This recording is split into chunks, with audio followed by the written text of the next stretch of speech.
Bueno, miren, vamos a empezar. Pues tenemos hoy a un ponente muy distinguido desde el punto de vista de la termodinámica, de la química, el doctor José Manuel Nieto Villar.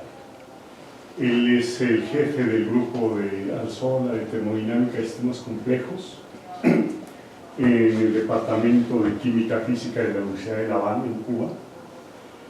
Él es químico por la Universidad de La Habana, también doctor en química por la Universidad de La Habana, y con estancias sabáticas y de colaboración en el Instituto Niels Bohr en Dinamarca, en Copenhague, también en el grupo especializado en el tema de la Universidad la Complutense, ¿verdad? La Universidad Complutense de Madrid. Y hoy nos platica, digamos, bueno, él ha tenido contacto con los líderes mundiales en termodinámica, tiene una colaboración muy importante con el Instituto de Física de la UNAM. Y hoy nos va a hablar de un tema que es complejo, desde el punto de vista formal de abordar, y sin embargo con estas herramientas se puede hacer una aproximación bastante sólida, bastante precisa. Nos va a hablar de longevidad, envejecimiento y cáncer, termodinámica y complejidad. Pues vamos a darle un aplauso para recibir al doctor.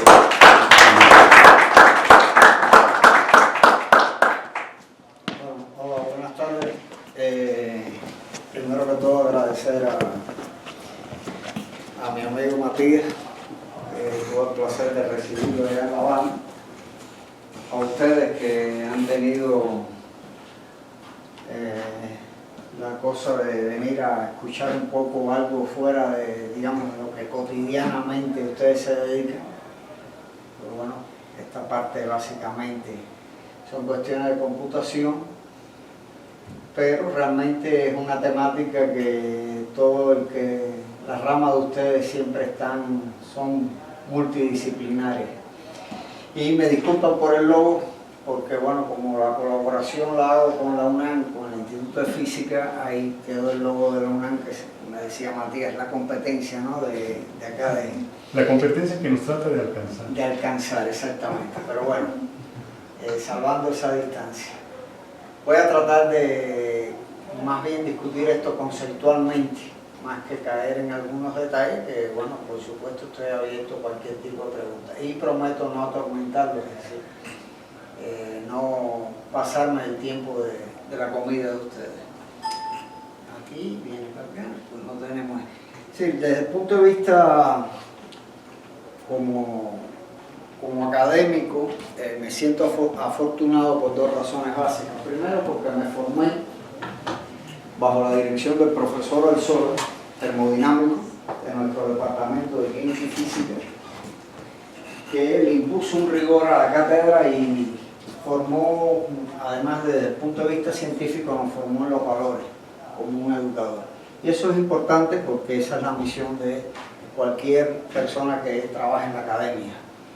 Ser un educador, no solamente transmitir instrucción, sino la otra parte que también es importante, valores.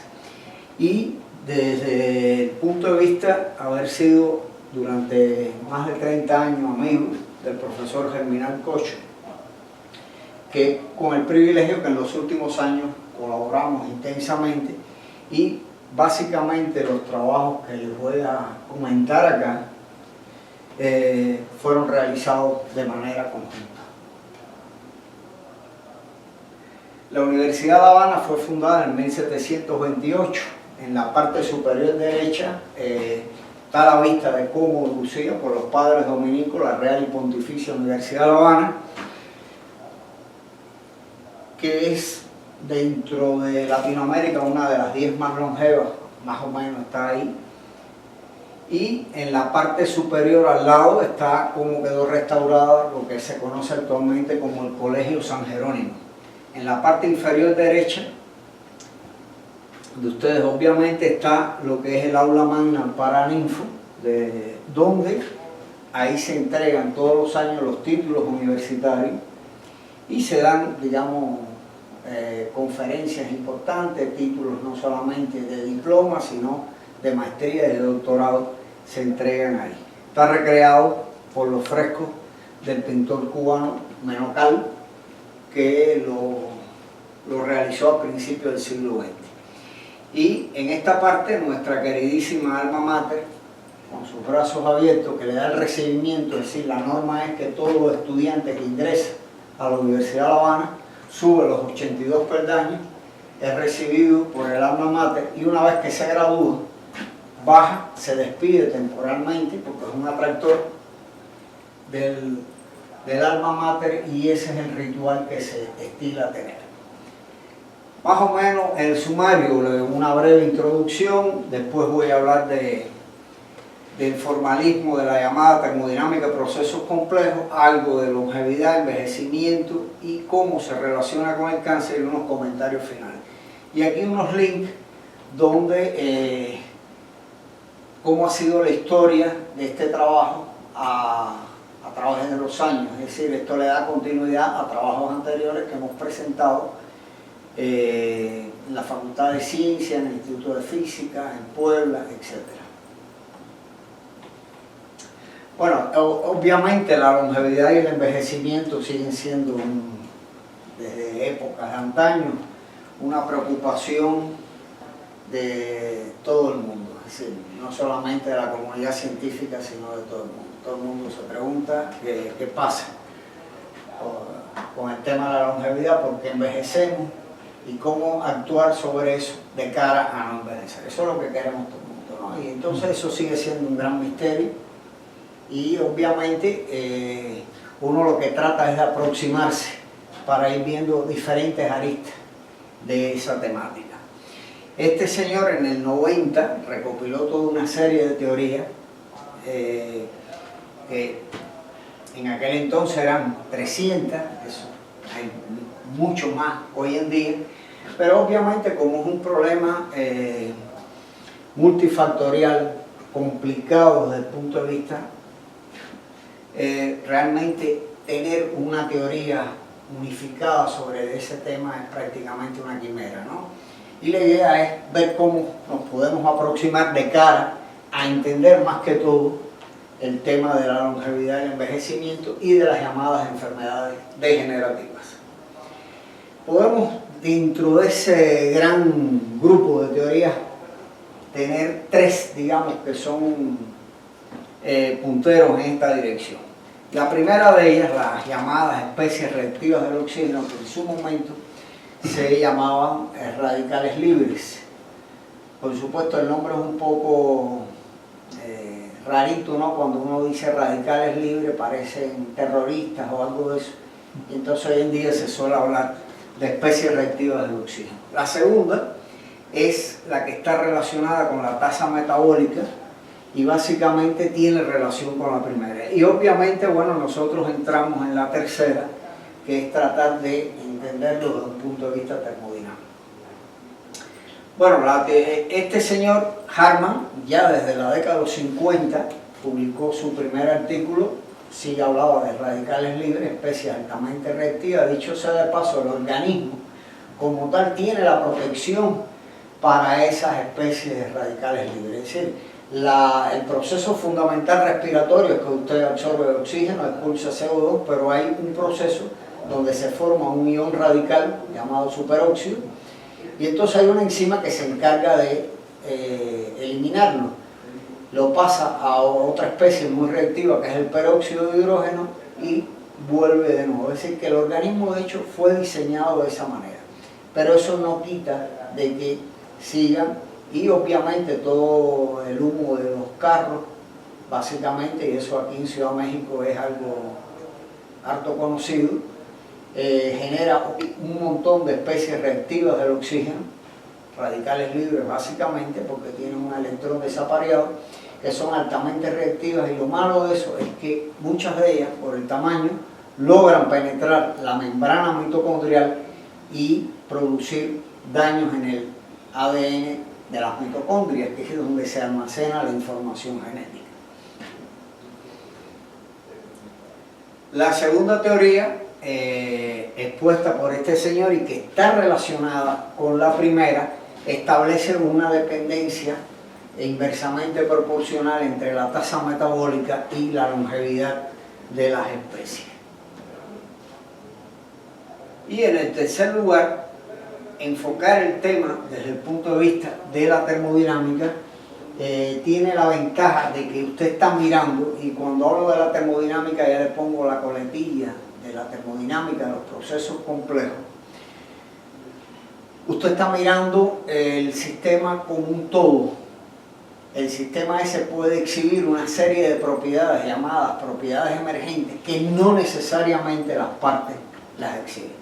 Este señor, el primero que aparece aquí, Miquel, Jaime Miquel, fue amigo tuvimos amistad por correo electrónico durante años, no nos conocíamos físicamente cuando aquello era asesor de la NASA durante 30 años, y después ya, cuando se jubila, es que nos encontramos y bueno, pudimos hacer algunas cositas juntos y más que todo aprender un poco de su filosofía en relación. De hecho, él no solamente enfocó eso, fue el pionero en verlo desde el punto de vista termodinámico, sino tiene una teoría de envejecimiento celular en esta dirección.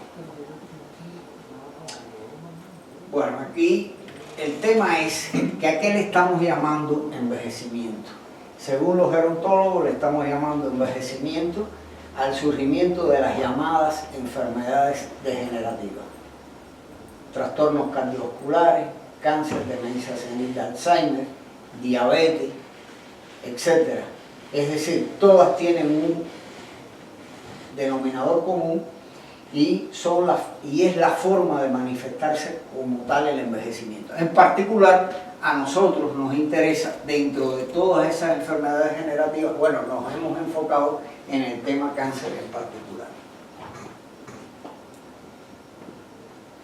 Y del tema cáncer, vemos como el tema cáncer, dándole una definición, digamos, formal desde el punto de vista de la termodinámica de los sistemas complejos, lo vemos como un sistema dinámico no lineal, autoorganizado en el tiempo y en el espacio, lejos del equilibrio termodinámico y que presenta alta complejidad.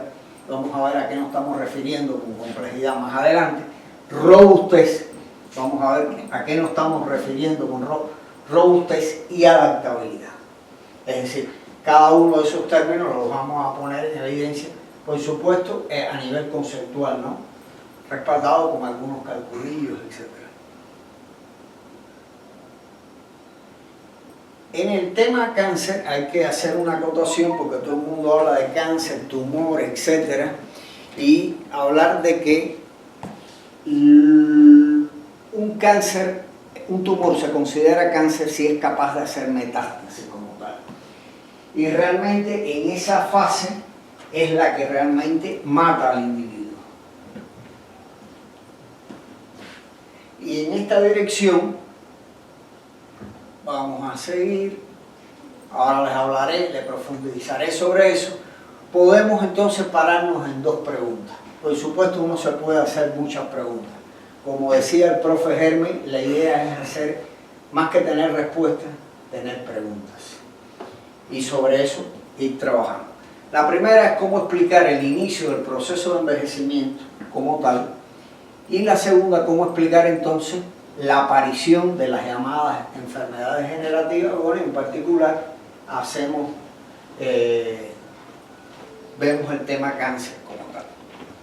Bueno, esta es una lámina que yo normalmente en mis cursos de pregrado de termo le pongo a los alumnos un poco para motivarlos con el tema de la termodinámica.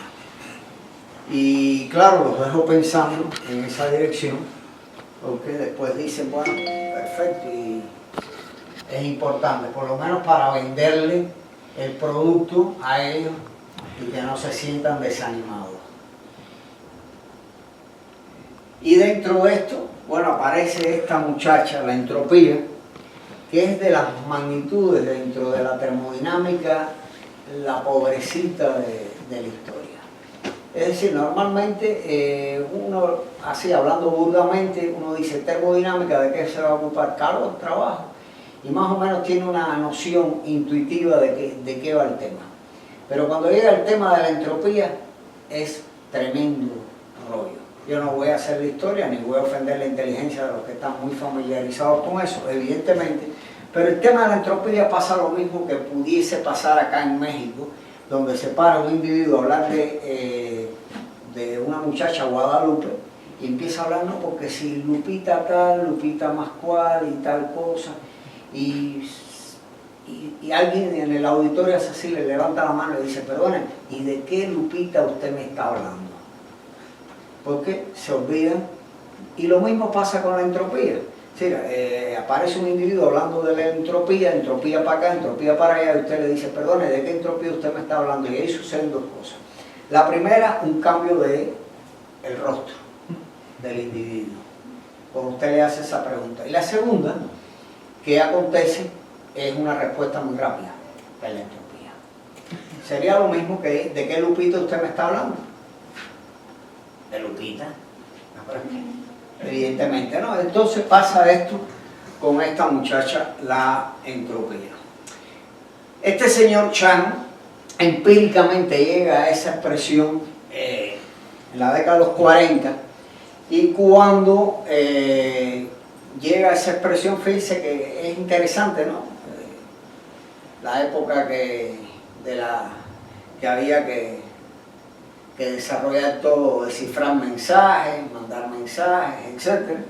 Llega empíricamente, entonces él no sabía si ponerle información o ponerle incertidumbre, lo que sea. En aquel entonces, Neumann, el amigo de él, trabajaba en el Instituto de Estudios Avanzados de Princeton, y le pregunta y le dice, oye, mira, llegué a esta expresión de manera empírica, ¿cómo le pongo? Que si incertidumbre, que si información, y le dice a Neumann, mira, ponle entropía.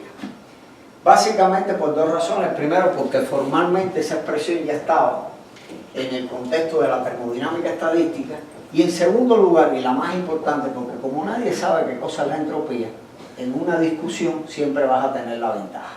Y bueno, se quedó así acuñada, y estamos hablando ya de entropía de Chan. Vale decir que en la década de los 50, finales de los 50, el físico matemático Hinchin, soviético, formalizó a partir de 4 teoremas, se llaman los 4 teoremas de Hinchin, un libro magnífico sobre teoría de la información, muy olvidado, finitito así, duro de leer. Hay un ejemplar en el Instituto de Física de la UNAM, y formalizó esta ecuación que es empírica totalmente. Y bueno, en los cursos de termodinámica estadística se parte de que todas las probabilidades P sub i son iguales a priori, y se reduce esa ecuación a esta que está acá. Lo curioso del caso, que esta es la célebre ecuación de Boltzmann, la entropía de Boltzmann, que está de hecho esculpida en su tumba en Viena, en Austria, pero no fue Boltzmann quien lo obtuvo, fue Max Planck en el 1902.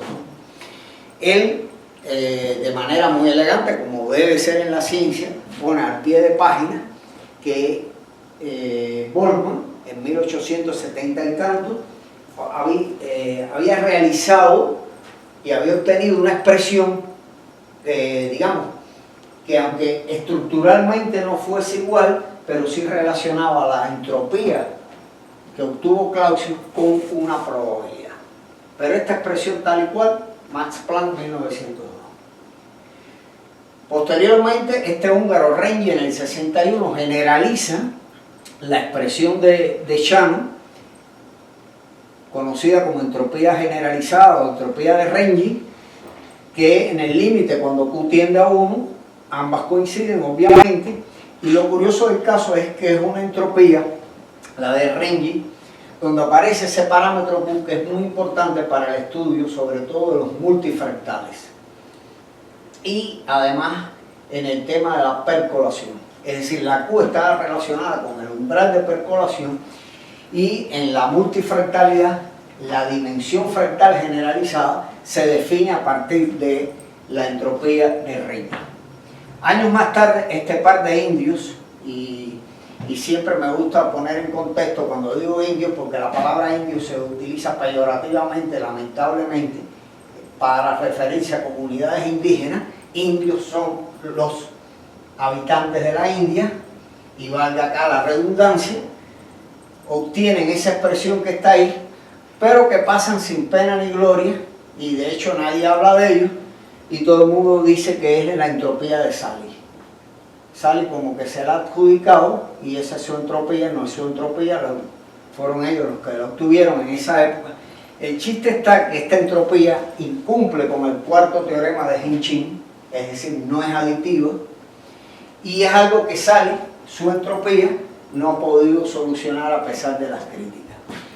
No obstante eso, esta entropía, por una parte, es útil para todos los estudios cosmológicos, en eso se emplea, y por otra parte, en el 2007 más o menos, 2008, un japonés demuestra que para todo Q positivo ambas coinciden. Es decir, que por ahí no hay problema. Generalmente para muchos procesos físicos importantes se utiliza la Q positiva, sobre todo en los multifractales es así.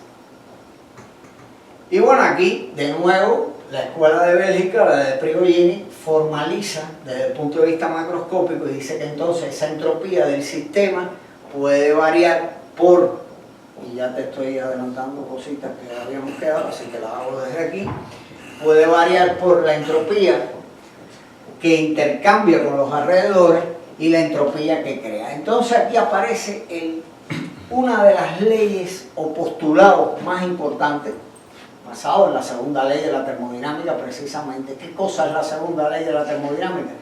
El postulado más importante que hay en la física, pero que le toca a todos, que es el criterio evolutivo, a escala macroscópica, en qué dirección van a evolucionar los sistemas. Los sistemas van a evolucionar en la dirección que la velocidad de creación de entropía sea mayor que cero, y alcanza el equilibrio termodinámico cuando es igual que cero. Eso le impone un carácter irreversible a todos los procesos macroscópicos, porque usted puede crear entropía, pero no la puede destruir. Usted la puede intercambiar, pero no se destruye.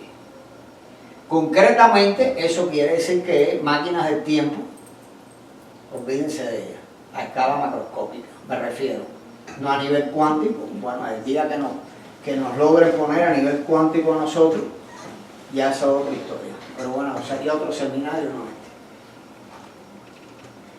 este. Entonces, unas palabritas al tema de la complejidad. Primero, bueno, la complejidad, de lo que hablamos de la complejidad de la dinámica del sistema, y parte de algo que en su momento, ya desde la época de Aristóteles, planteó que el todo es más que la suma de las partes.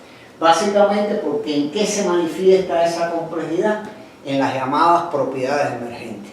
Es decir, un sistema dinámico exhibe propiedades que las partes no necesariamente las tienen que contener. Y las causas, básicamente, para que un sistema dinámico exhiba complejidad, primero debe ser no lineal. Per se, a escala macroscópica, todos los sistemas dinámicos son no lineales. La linealidad es una aproximación que uno introduce para describir, como mismo el problema de las masas puntuales en el problema de Kepler, superficie sin rozamiento, etc. Y el otro requisito es que existan lazos de retroalimentación o de feedback. Teniendo esos dos componentes, un sistema dinámico a escala macroscópica puede exhibir esa complejidad que se manifiesta, repito, a partir de las propiedades emergentes. ¿Y eso cómo ocurre? A partir de que aparezca una bifurcación. Es decir, dentro de la dinámica no lineal, las bifurcaciones son el análogo de las llamadas transiciones de fase. Es decir, las transiciones de fase ocurren en la vecindad del equilibrio.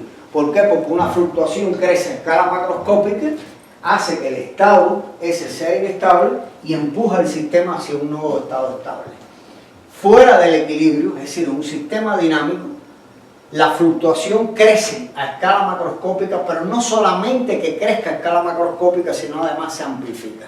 Y entonces, localmente, el sistema, el estado local es inestable y globalmente es estable, es decir, el sistema se autoorganiza fuera del equilibrio termodinámico. Si nos vamos hacia atrás en la historia, vemos que a finales del siglo XIX, de manera independiente, Poincaré desarrolla la teoría de estabilidad basado en un enfoque topológico de ecuaciones diferenciales y da la vía de cómo analizar la estabilidad de un sistema dinámico localmente. Paralelamente, la escuela rusa, Lyapunov, hace ese trabajo y define lo que se conoce como función de Lyapunov para analizar entonces globalmente la estabilidad. En los libros de matemática usualmente se habla del primero o segundo método de Lyapunov. El libro favorito mío es de la escuela soviética, Pontryagin, que es el que hace llorar a los matemáticos. Es muy finitito así, de ecuaciones diferenciales, pero es muy bueno, muy intuitivo, porque cuando usted se mete una semana en la primera página y dice, ¿cómo puedo seguir avanzando por aquí? Bien, ese es el mensaje. Y entonces, perfecto, ya más o menos estamos entendiendo a qué nos estamos refiriendo con la complejidad, que no es sinónimo de complicado, ojo. Este señor del MIT dijo, bueno, vamos a ver cómo medirlo, y empezó a recopilar una serie de indicadores de cómo medir esa complejidad. Esa lista ya va por más de 45, de hecho aquí hay un paper de 2018 que vuelve a abordar algunas vías del tema de la complejidad y trata de debatir la dicotomía entre la complejidad física porque usted está tratando de medir la complejidad a partir de indicadores físicos de algo que puede estar en la biología. Pero bueno, eso es otra historia. Pero fíjense que la mayoría, pongo aquí las que me interesan, la mayoría de los indicadores para medir la complejidad están relacionados con la termodinámica como tal. Entropía de Shannon, Goldman, Ren, Guisal, Kolmogorov, ahí aparece dimensión fractal, en fin, una lista que para qué. Y entonces, ya aterrizando esto al tema de la longevidad y el envejecimiento, uno dice, ¿cómo puedo evaluar esa velocidad de producción de entropía? Es decir, la velocidad, uso esta nomenclatura con el puntito arriba, es más expedita, la puedo evaluar a partir de la tasa metabólica, es decir, el consumo de oxígeno y la tasa glicolítica. Realmente se sabe que el proceso de los cursos de la preparatoria, el proceso fundamental de obtención de energía es el ciclo de Krebs o de los ácidos tricarboxílicos, donde usted obtiene 36 ATP. Es decir, el ATP es la reserva energética. Entonces usted la puede evaluar por acá. Y curiosamente, cuando usted la evalúa por ahí para personas supuestamente sanas, entonces obtiene estas curvitas. Aquí no tanto de que si el ajuste y las cosas, no. Lo bueno que tiene que como son curvas de mediciones en humanos, no son, digamos, tipo de lo que puede ver un curso de termodinámica clásica para un gas real. Pero lo curioso es que cuando usted se mira la dependencia de la velocidad de producción de entropía con la edad, ajusta una ecuación del tipo Van der Waals. Y uno dice, mira qué interesante, tanto para hombres como para mujeres. Y cuando la trabaja, como mismo hace en la termo, en la ecuación de Van der Waals, dice, bueno, mira, al parecer los procesos de envejecimiento se activan alrededor de los 20 años.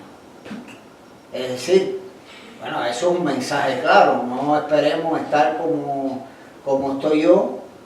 No estoy en la tercera edad, estoy en la edad de juventud acumulada, que es diferente, bien, para empezar a preocuparme qué como, qué ejercicio hago, etcétera. No, hay que empezar a tomar acciones desde esa edad, más o menos, ¿no? Como es 20 más o menos, en el entorno de los 20 años.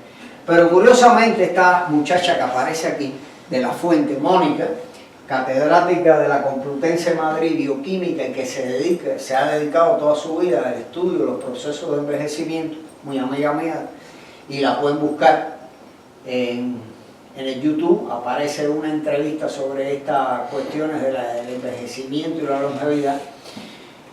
Curiosamente, es de las que pone sobre la mesa de que los procesos de envejecimiento, desde el punto de vista bioquímico, biomédico, gerontológico, se deben activar sobre los 20 años. Ah, mira qué bueno, que por una vía totalmente independiente, física, usted puede llegar a aquello. Pero es que, bueno, uno dice, bueno, está bien, pero es que hay otra cosa que se esconde detrás de esta historia, y es que si eso es así y funciona de esa manera, eso puede ser un indicador de la llamada edad biológica.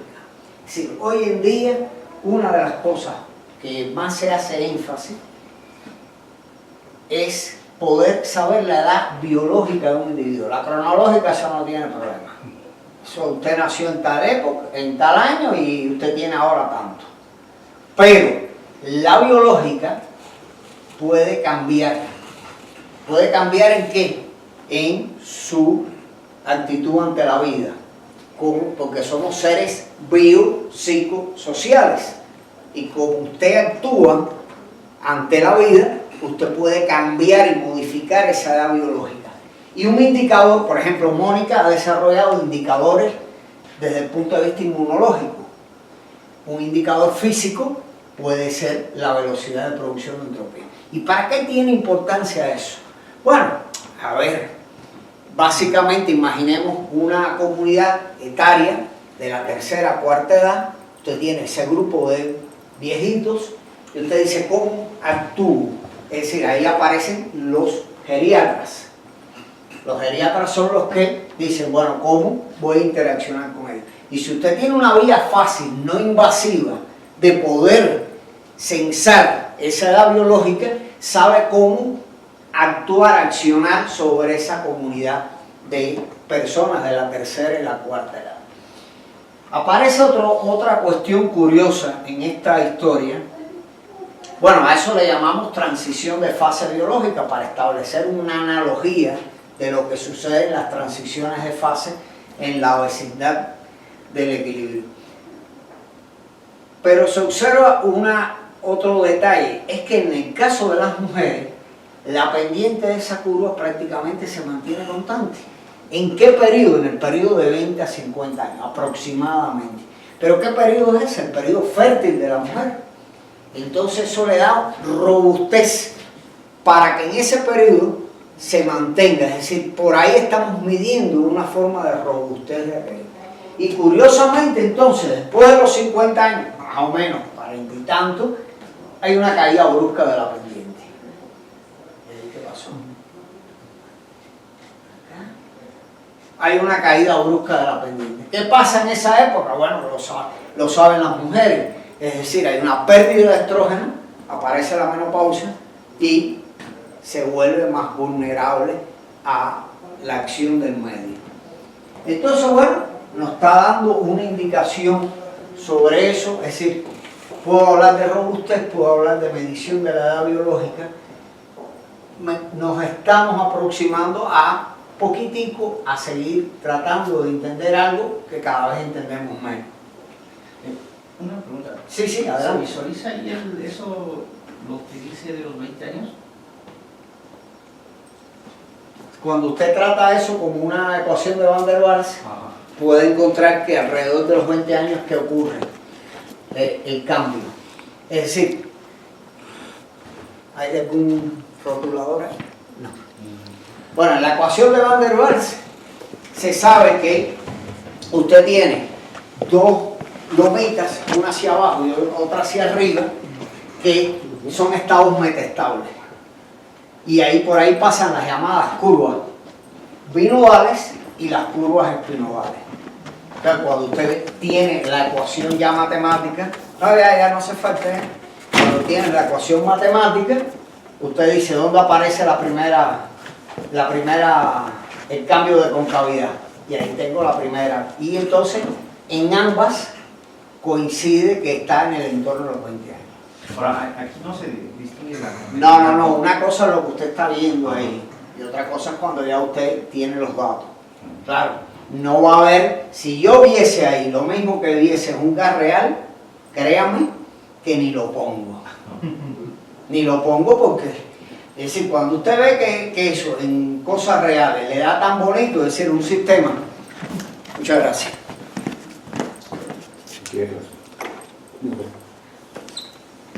PV tiene el gas real y Van der Waals hace esto. Bonito, es una ecuación cúbica. Lo que usted hace es, usted tiene la ecuación del gas ideal, nRT, y dice voy a hacer un desarrollo en serie de potencia en función de la presión al volumen. Y me queda una cúbica, que es la de Van der Waals. Bueno, en este caso es virial, pero es una ecuación empírica la de Van der Waals. Y entonces tiene este primer punto, que cuando tiene la curvita esta, por aquí pasa la curva binodal y por aquí pasa la espinodal. Estos son estados metaestables y estos son estados inestables que solamente puedo llegar a ellos analíticamente.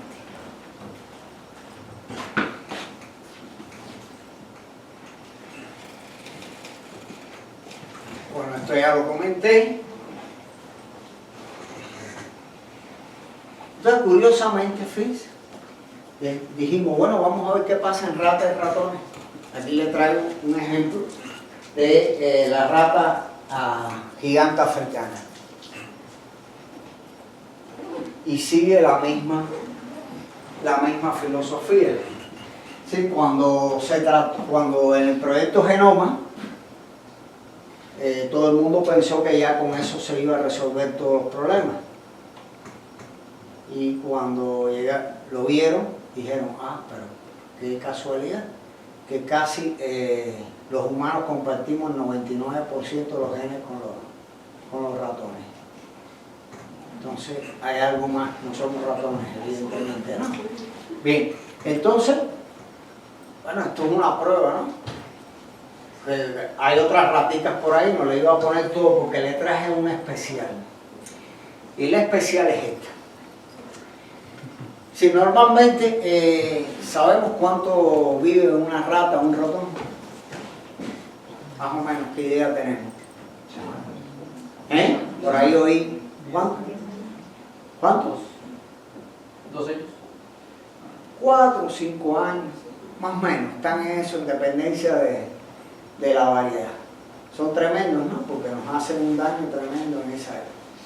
Pues esta rata que está aquí, que de hecho la revista Science en el 2013 la denominó el mamífero del vertebrado del año, conocida como rata topo, vive fundamentalmente en África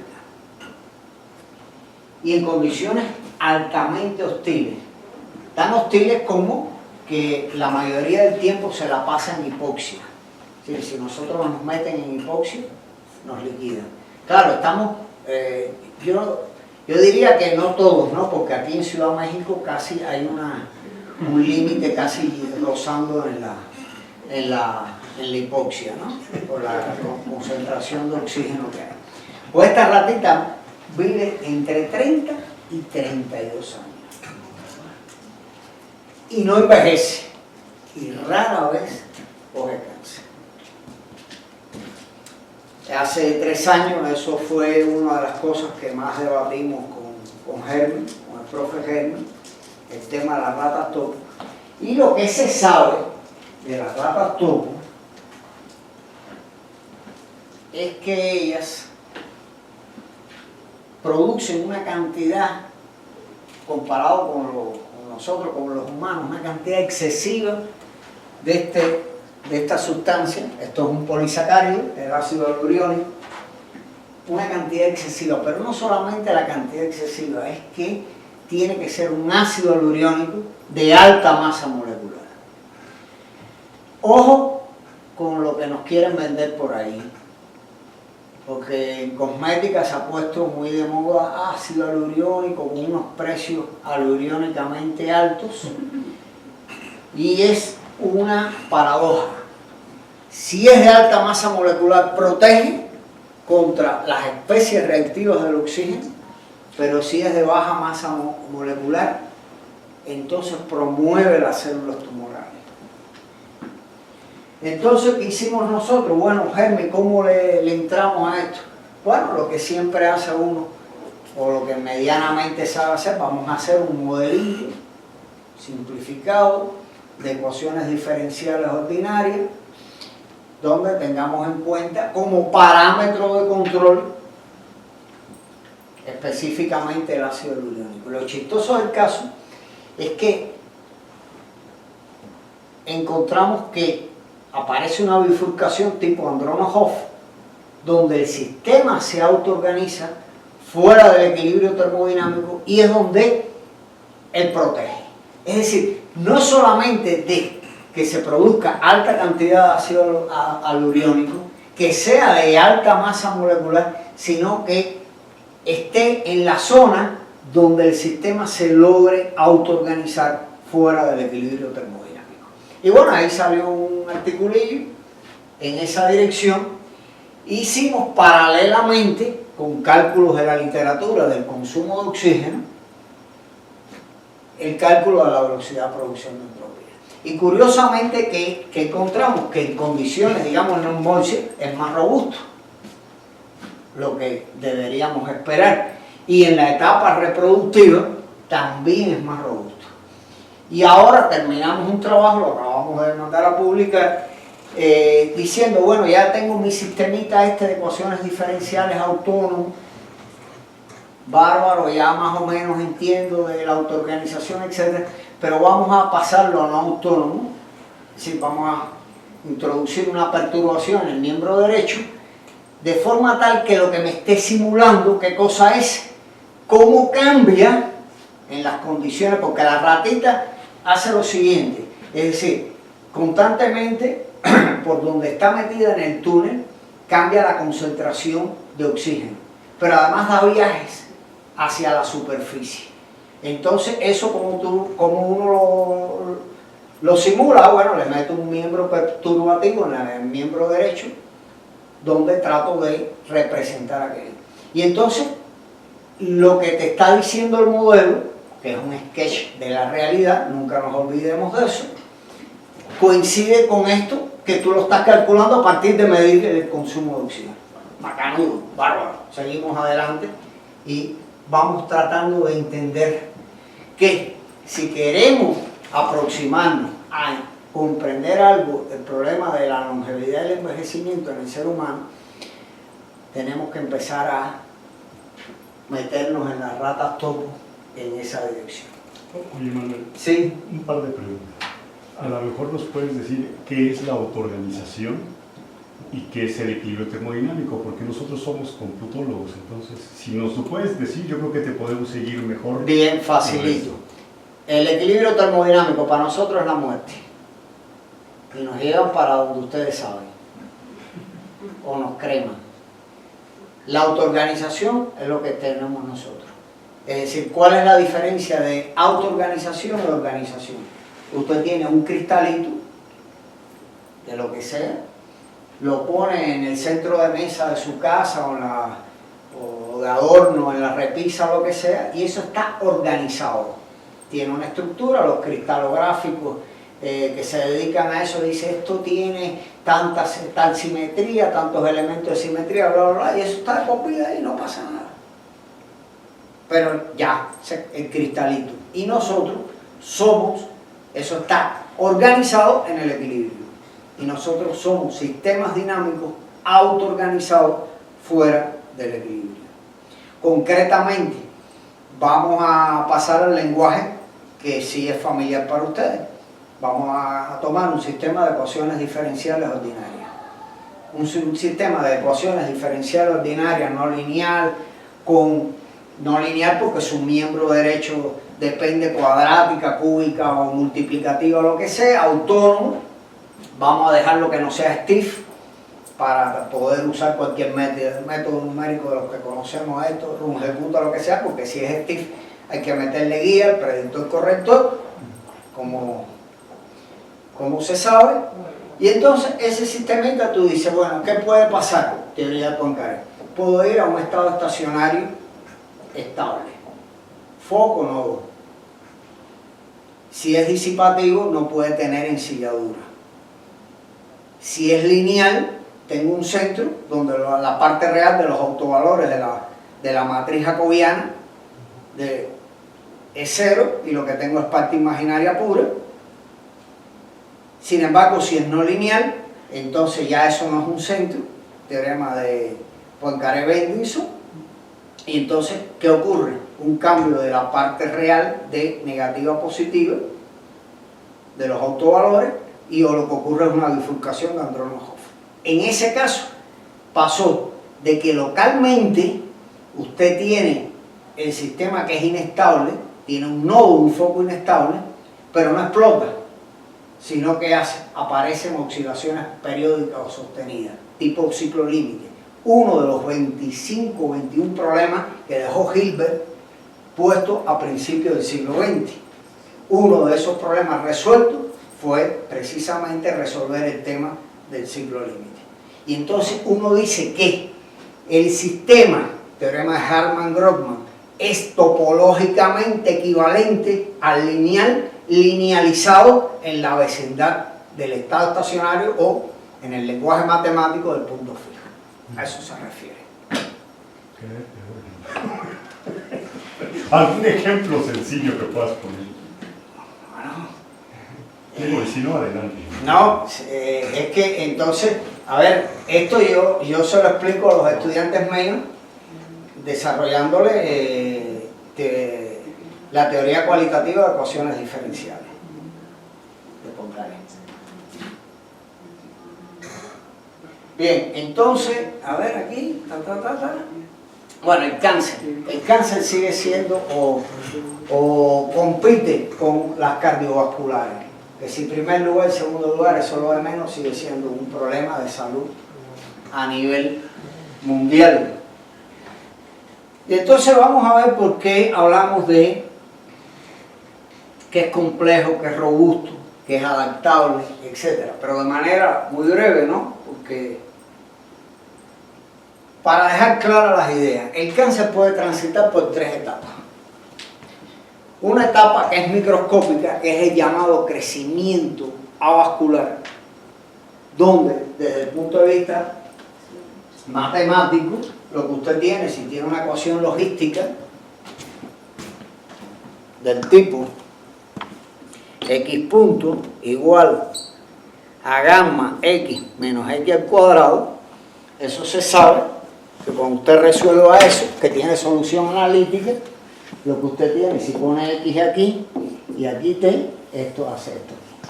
Y esto evoluciona hacia un estado estacionario estable. Eso es lo que hace el cáncer en el crecimiento avascular. Y lo chistoso del caso, que esto, desde el punto de vista clínico, se llama estado dormido y tiene un diámetro aproximadamente entre 1 y 2 milímetros, lo cual no es detectado macroscópicamente y puede estar ahí durante años, 5 o 10 años, y por causas que todavía no se sabe, deja ese estado dormido, es decir, es un estado estacionario estable, es decir, que en principio no debería salir de ahí. Si usted quiere perturbar un estado estacionario estable, pertúrbelo, que va a seguir ahí, porque no haya acoplamiento de osciladores ni nada por el estilo.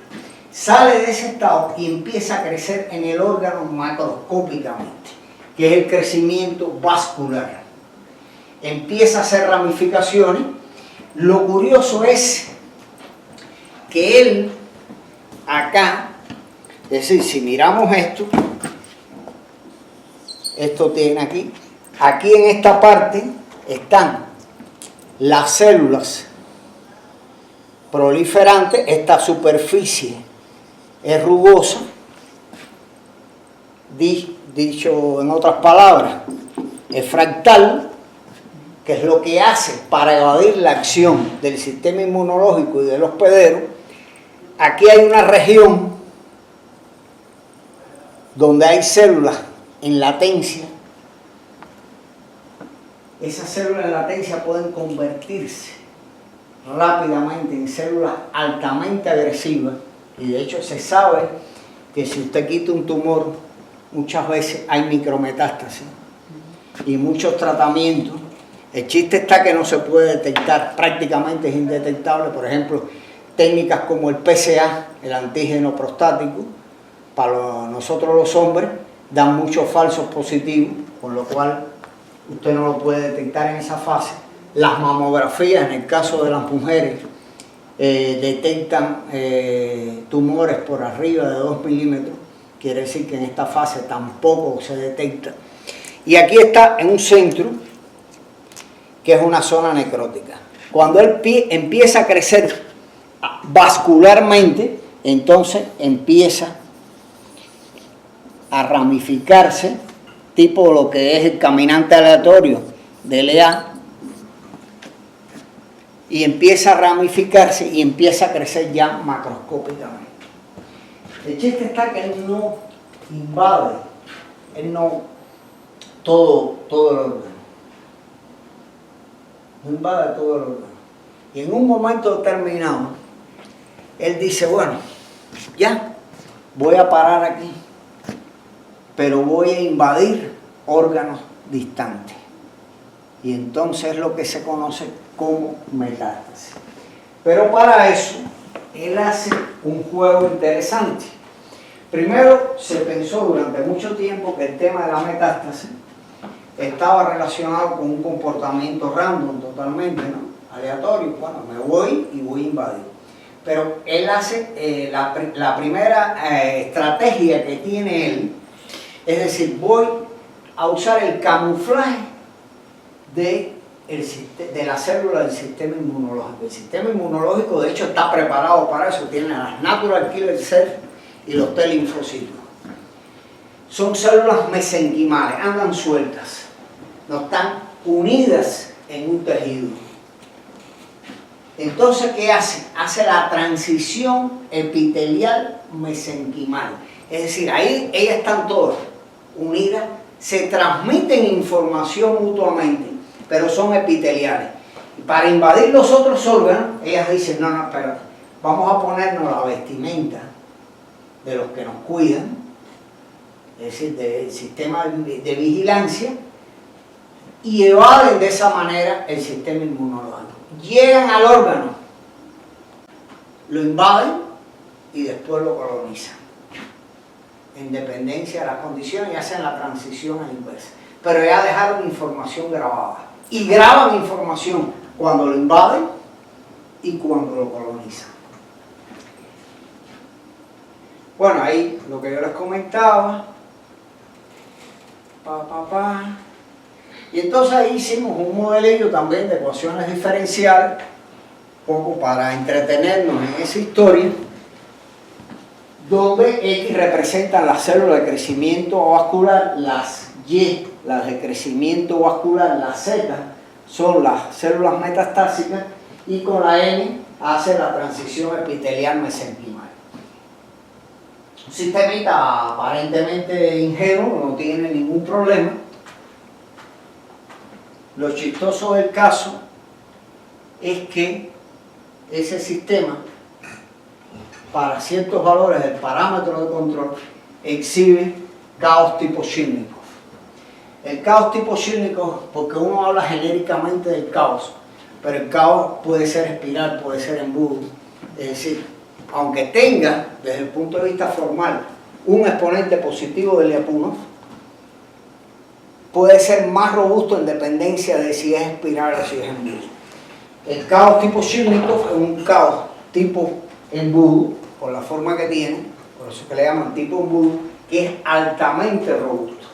Es decir, que en ese proceso de metástasis, él exhibe una alta robustez, pero no solamente que exhibe una alta robustez, es decir, está autoorganizado, esa es la complejidad, caos tipo Shirnikov, es robusto porque es muy difícil de perturbar. Como un alumno de nosotros hicimos eso en el 2005, la ex escuela soviética organizó un congreso internacional de control y sincronización del caos, y al alumno mío uno de los gurús de la escuela soviética, le decía, mira, el caos embudo no lo vas a poder controlar.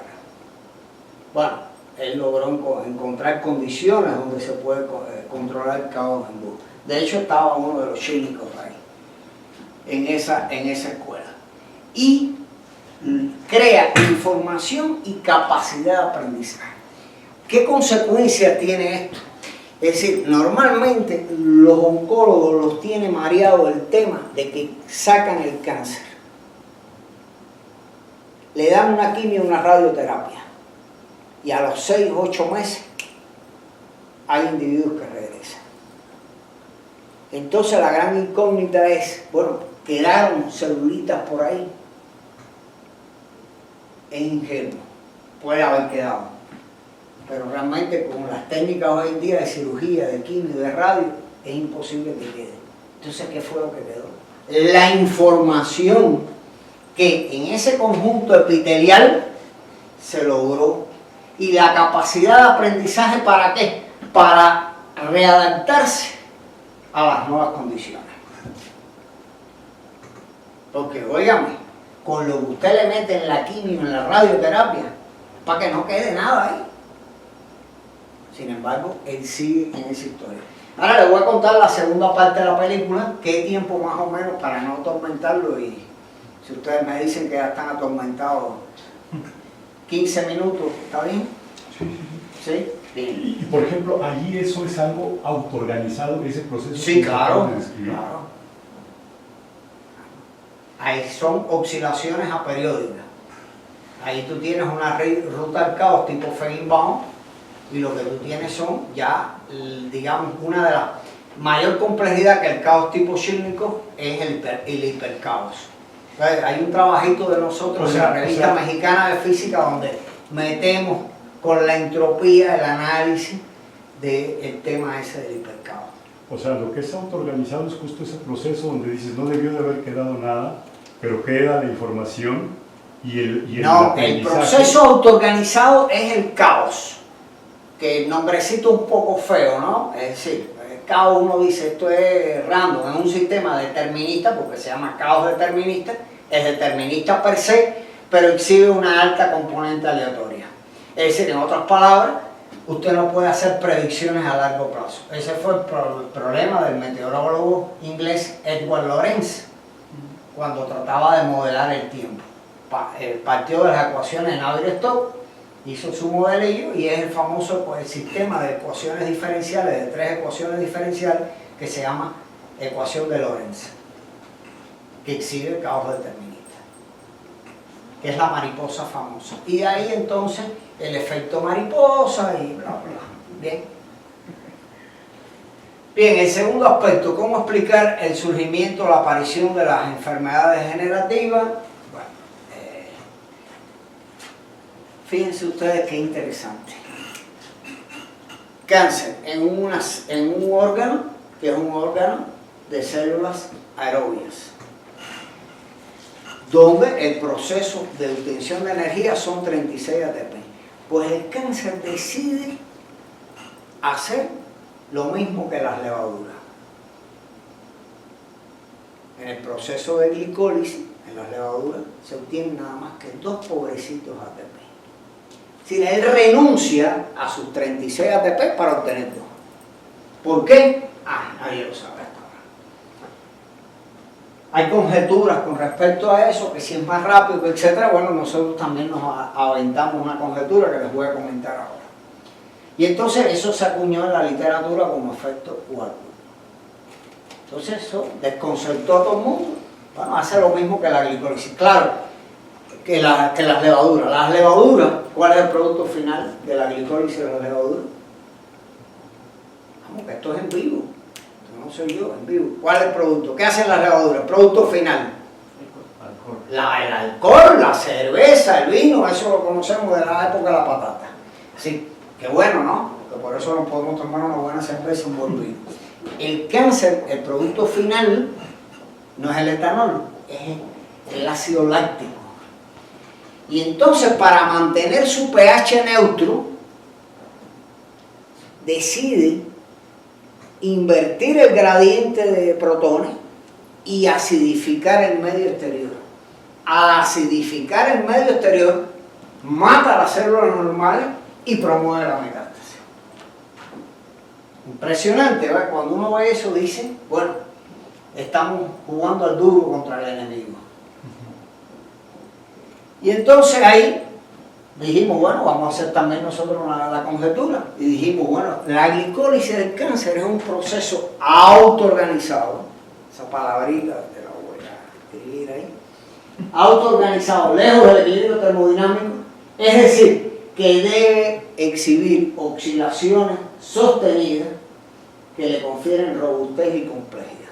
Normalmente, cuando uno se lanza a hacer un modelo, ¿por qué lo hace? Bueno, los modelos son sketch de la realidad.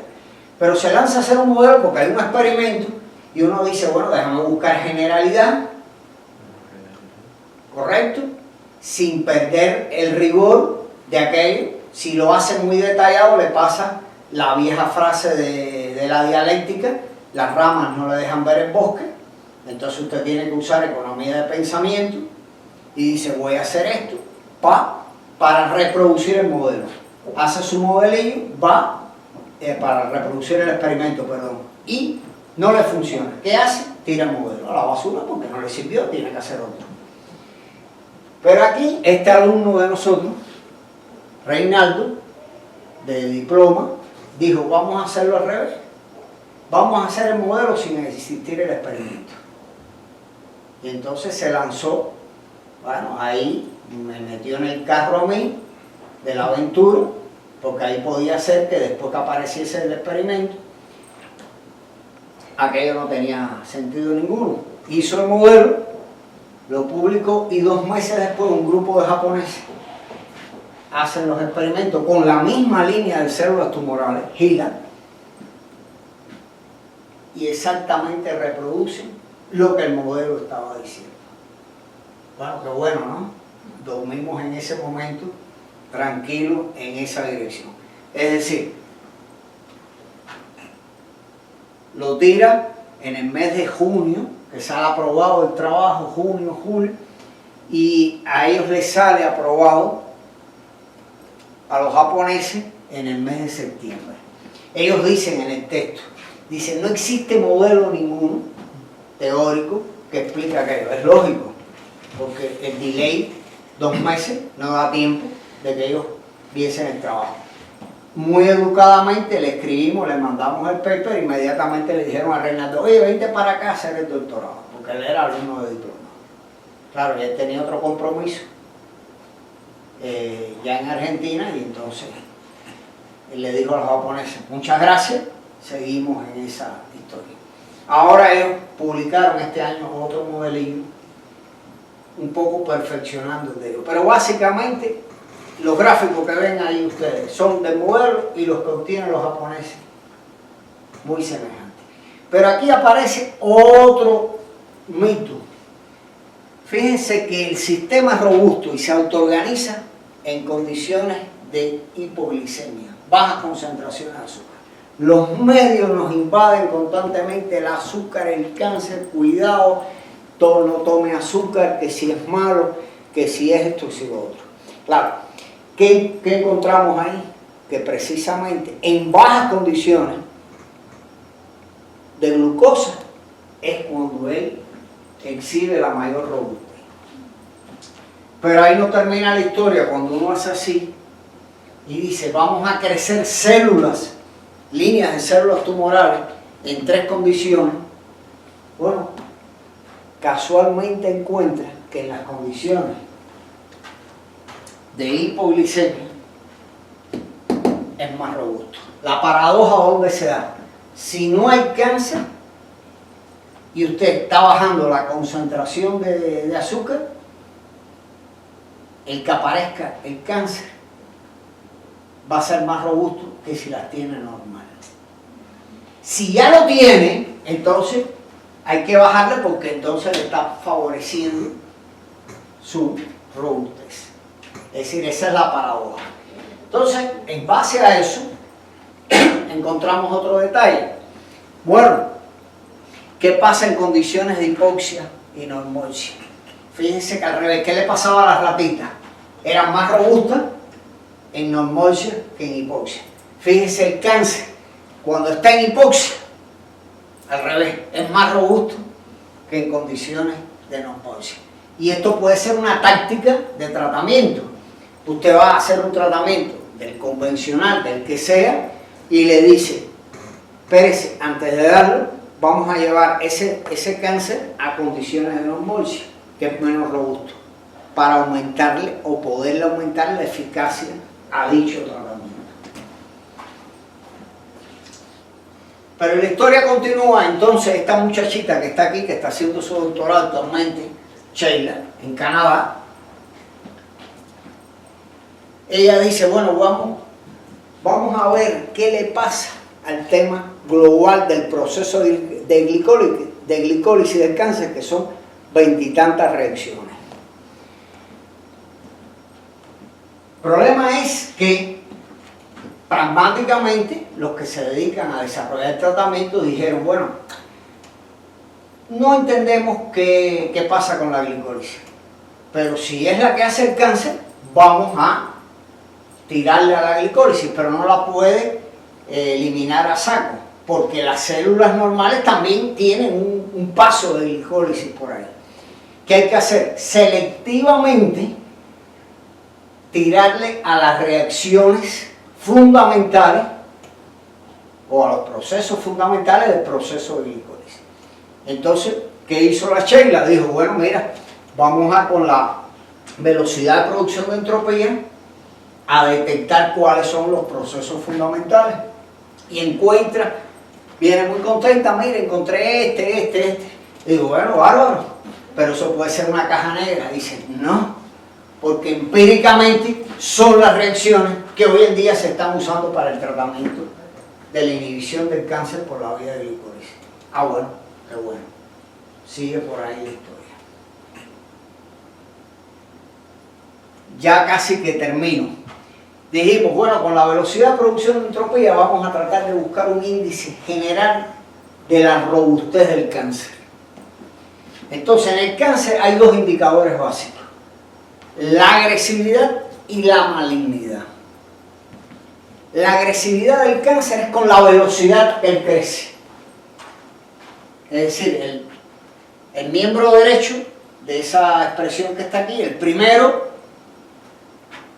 representa la diferencia entre velocidad mitosis y apoptosis, es decir, la velocidad con que él crece. Eso que está reflejando la agresividad del mismo.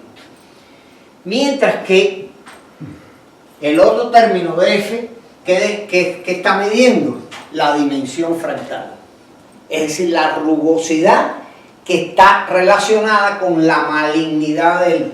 Claro, mientras más rugoso él, bueno, hay un compromiso de esconderse y poder proliferar y que el sistema inmunológico y el hospedero no lo ataquen.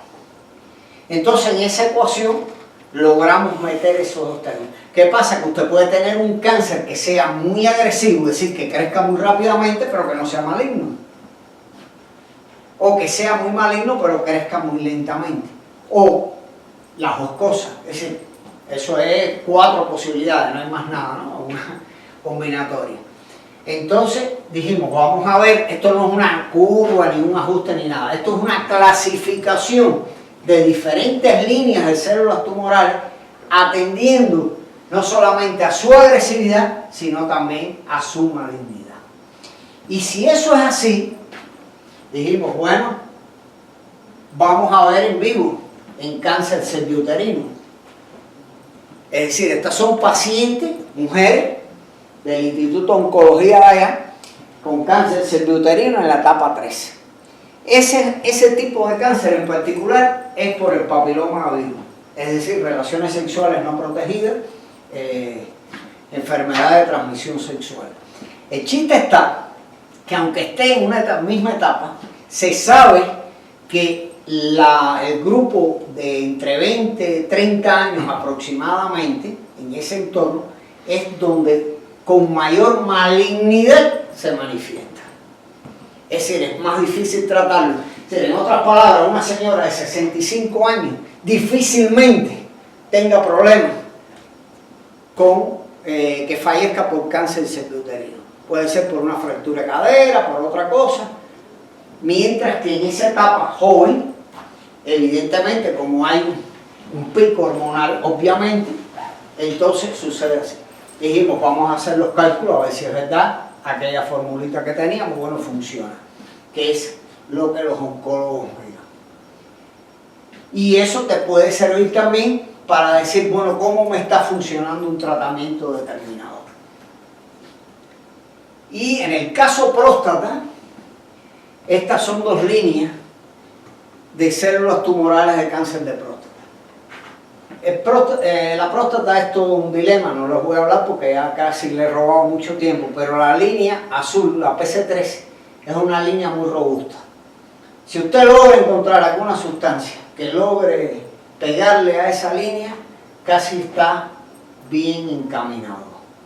Normalmente es la otra la que se utiliza para probar nuevas terapias.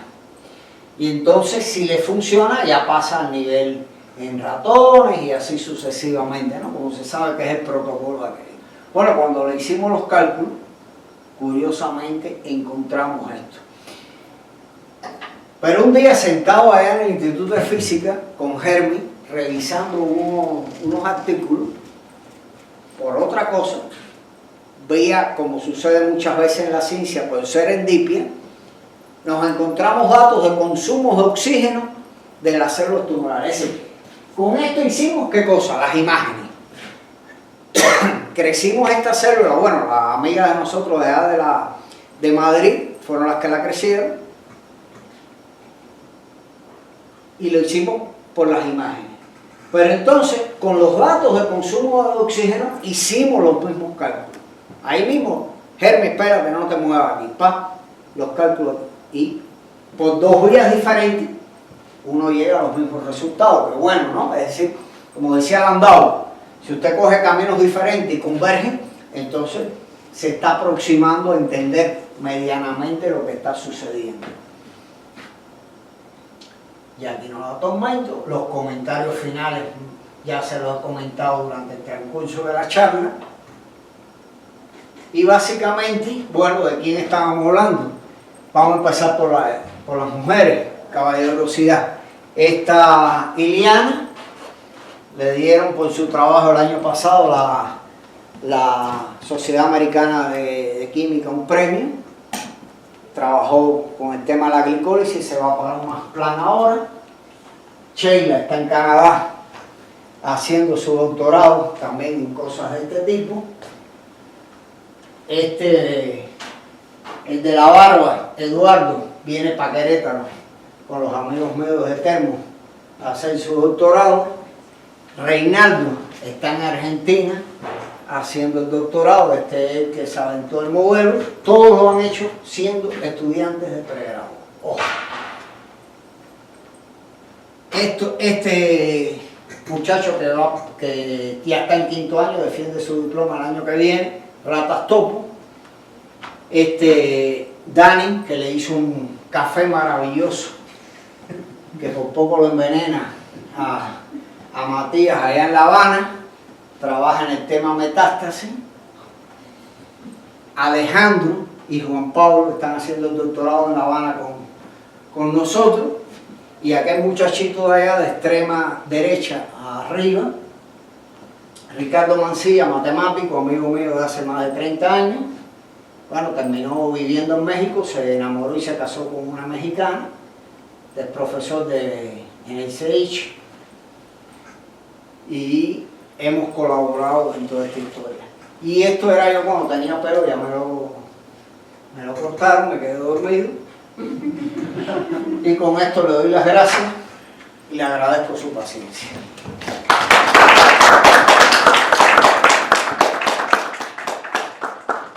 Preguntas, comentarios, reclamaciones o demandas. José Manuel, ¿por qué no nos cuentas lo que está en la antepenúltima lámina, la gráfica que tienes? ¿Esta? No, la gráfica que tienes. Esa. Bueno, ahí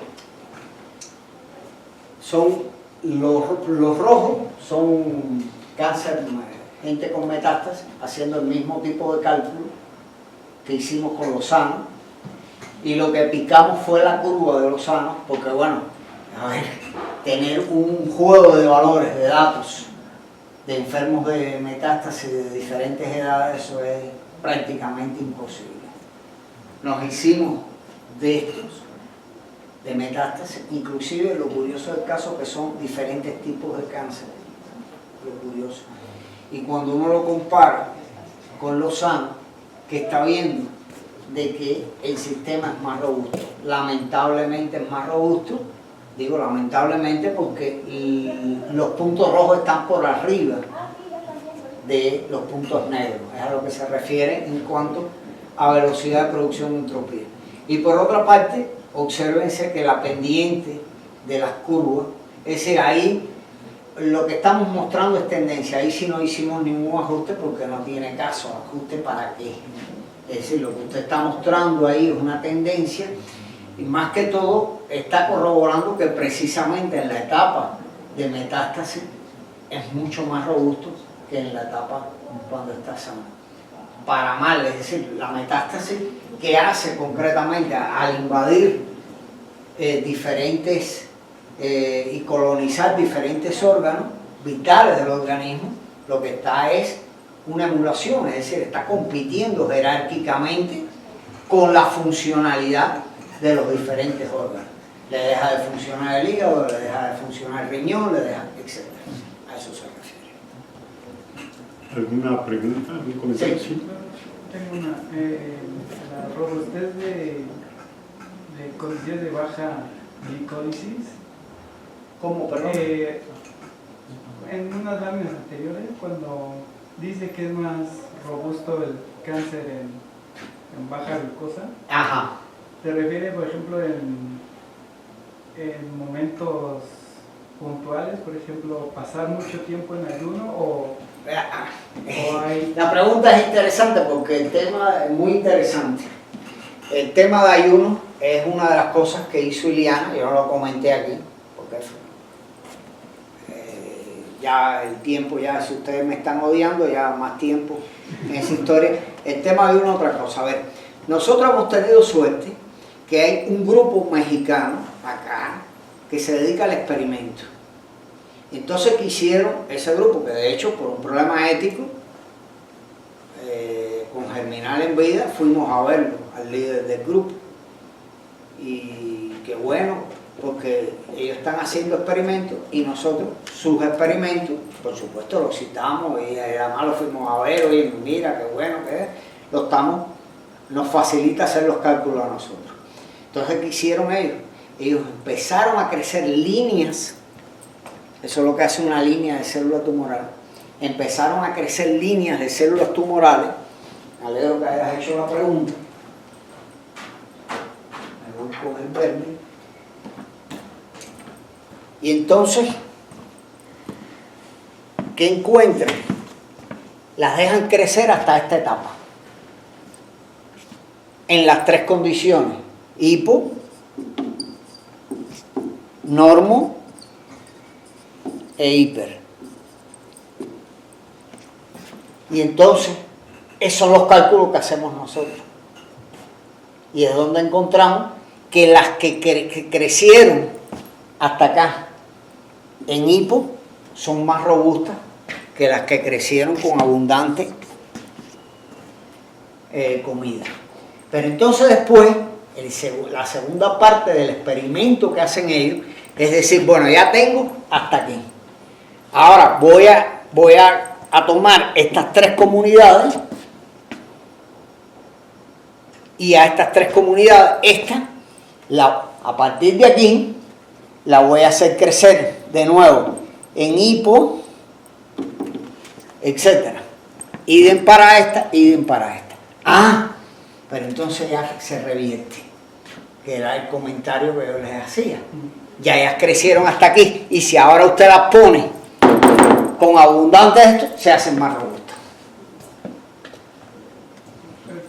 Entonces, el mismo caso en cuestiones de ayunos prolongados que en constante cetosis, por ejemplo, Eso es, digamos, lo que hizo esta muchacha fue ver cómo el tema del ayuno puede favorecer o no el sistema. Y otra pregunta. El estudio con ratas es interesante porque, bueno, nos mencionaba 3 formas de atacar el envejecimiento. Si es interesante si ya se pudieron solucionar las 2 primeras, por ejemplo, si el tema metabólico es escalable de ratas para humanos y el tema de radicales libres también debe ser escalable para... Claro, mira, el tema de las ratas topo, que nos encontramos nosotros, que había muchos estudios, por supuesto nosotros no podemos hacer los estudios, ni mucho menos, pero lo que faltaba en esa parte de los estudios es como una especie de estandarización de esos estudios. Porque ¿qué es lo que sucede? Que a pesar de que las raticas topo, eso es un tema que tenemos pendiente, pero bueno, lo adelanto y lo comento aquí. Es una de las cosas que nos vamos a ocupar ahora en breve. Las ratas topo, al igual que nosotros, son animales que regulan la temperatura. Sin embargo, en el caso de las ratas topo, curiosamente ellas tienen un rango muy limitado de regulación de la temperatura. Fuera de ese rango, hacen como lo pueden hacer, digamos, los insectos, los peces, ¿no? Y si le baja la temperatura, los liquida o le subes, etcétera, porque no son termorregulables. El término bioquímico no me acuerdo cuál es, da igual. El chiste está ahí. Entonces son muy sensibles a ese tema. Entonces cuando uno empieza a analizar, ahí uno ve que a pesar de los estudios que se están haciendo, y una de las cosas que ponemos nosotros, que básicamente que más de dar respuesta al tema de ratas topo, el trabajo más que todo lo que está indicando a diseñar futuros experimentos dentro de las ratas topo que nos permita, o que les permita, claro, nos permita, estoy diciendo, la comunidad científica, poder